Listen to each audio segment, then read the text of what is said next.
బంగాళాఖాతంలో ఏర్పడిన అల్పపీడనంతో తెలంగాణలో ఇవాళ రేపు భారీ వర్షాలు కురుస్తాయని హైదరాబాద్ వాతావరణ కేంద్రం తెలిపింది. నేడు ఉత్తర తెలంగాణలోని కొన్ని ప్రాంతాల్లో భారీ వర్షాలు కురుస్తాయని పేర్కొంది.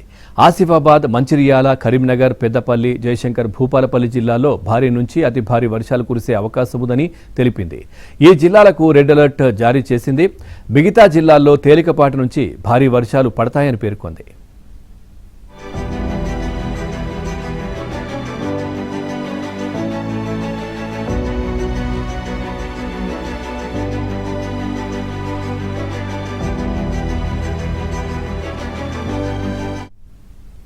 రేపు ఆదిలాబాద్, ఆసిఫాబాద్, మంచిర్యాల, నిర్మల్, నిజామాబాద్, జగిత్యాల, పెద్దపల్లి, భూపాలపల్లి, ములుగు, భద్రాద్రి కొత్తగూడెం, మహబూబాబాద్, వరంగల్, హన్మకొండ, రంగారెడ్డి, హైదరాబాద్, మేడ్చల్, వికారాబాద్, సంగారెడ్డి, మెదక్, కామారెడ్డి జిల్లాల్లో అక్కడక్కడ వర్షాలు పడతాయని తెలిపింది. ఈ వర్షాలకు ఎల్లో అలర్ట్ జారీ చేసింది. కాగా చాలా రోజుల తర్వాత రాష్ట్రమంతటా ఆదివారం తేలికపాటి నుంచి మోస్తారు వర్షం పడింది. ముసురు వానలతో వరితో పాటు ఆరుతడి పంటలకు ప్రయోజనం చేకూరనుంది. ఇక హైదరాబాద్లో రాత్రి కురిసినటువంటి వర్షంతో ప్రధాన రహదారులు జలమయమయ్యాయి.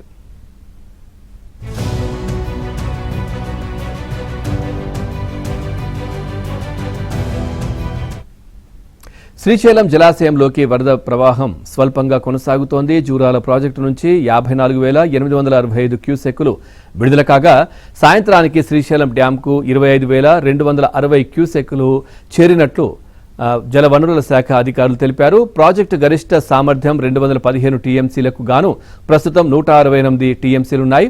నాగార్జున సాగర్కు ఎగువ నుంచి 29,250 క్యూసెక్కులు వస్తుండగా ఎస్ఎల్బీసీ ద్వారా 1,500 క్యూసెక్కులు వదులుతున్నారు. డ్యాంలో 312 టీఎంసీలకు గాను 177 టీఎంసీలున్నాయి.